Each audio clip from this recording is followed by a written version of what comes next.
আরবের বিভিন্ন জাতিগোষ্ঠী।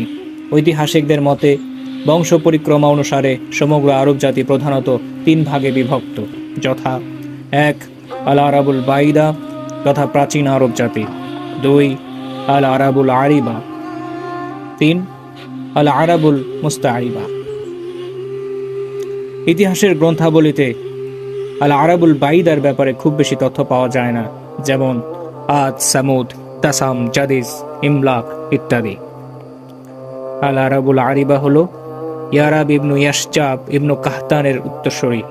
এদের কাহতানি আরব নামেও ডাকা হয়।